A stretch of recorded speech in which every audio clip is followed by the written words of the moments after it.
දන්නවද? ඔයා අවම වශයෙන් සතියකට වරක්වත් ඇඳ ඇතිරිලි සෝදලා පිරිසුදු කරන්නේ නැත්තම් ඔයා හැමදාම රැයට නිදාගන්නේ දහඩිය මල සම බැක්ටීරියා සහ දිලීර තට්ටුවක් මත වෙන්න පුළුවන්. සුද්ධ ජීවී විද්‍යාවට අනුව ඔයා නින්දට කලින් ස්නානය කළත් හැම රාත්‍රියකම ඔයාගේ සිරුරෙන් සමේ ශෛල ලක්ෂ ගණනක් හැයිලා යනවා. තෙල් වර්ග සහ දහඩිය පයින්ට් භාගයක් විතර පිට වෙනවා.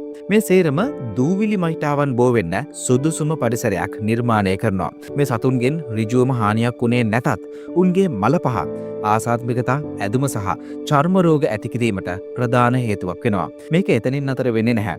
ඇඳ ඇතිරිලි මත දිලීරද වර්ධනය වෙන්න පුළුවන්. කොට්ටු තුල ඇති ඇතැම් දිලීර විශේෂ නිසා ප්‍රතිශක්තිකරණ පද්ධතිය දුර්වල පුද්ගලයන්ට බරපතල පෙනහළු ආසාදන පවා ඇති වෙන්න පුළුවන්.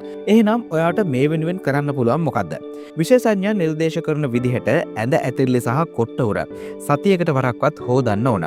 ඒත් ඔයා අසනීපෙන් ඉන්නවා නම් අධික ලෙස දහඩිය දමන කෙනෙක් නම් සුරතල් සතුන් ඇඳට ගන්නවා නම් සෑම දින 4කට වරක්ම ඒවා සේදීම තමයි සුදුසුම දේ වෙන්නේ. ඒ වගේම ඔයාගේ කොට්ටවල ඇතුළු කොටස මාස 4කට වරක්වත් පිරිසුදු කිරීමට අමතක කරන්න එපා. ඒ වගේම දවසේ දවල් කාලයේදී කාමරයේ ජනේල විවෘත කරලා මෙට්ටවලට හොඳින් වාතාශ්‍රය ලැබීමට සලස්වන්න.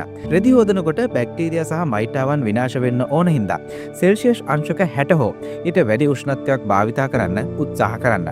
පස්සේ හොඳින් අවුරශ්මිය ඇති ස්ථානයක වනා තැබීමෙන් විස බීජ තවදුරටත් විනාශ කරන්න පුළුවන්. ඉතින් නිතිපතා පිරිසිදු කිරීම කියන්නේ ඇඳ ඇතිරිලි සුවඳවත් කර ගැනීම පමණක්ම නෙවෙයි. ඒවා ඔයාගේ සෞඛ්‍යයට හානි කළ හැකි ආසාත්මිකතා, ශුද්ධ ජීවීන් සහ විෂ බීජ ඉවත් කිරීම. පිරිසිදු ඇඳක් සුවදායී නිින්දක් ලබා දෙනවා වගේම ආසාත්මිකතා අවම කර ආසාදන වළක්වා ගැනීමට උපකාරී වෙනවා.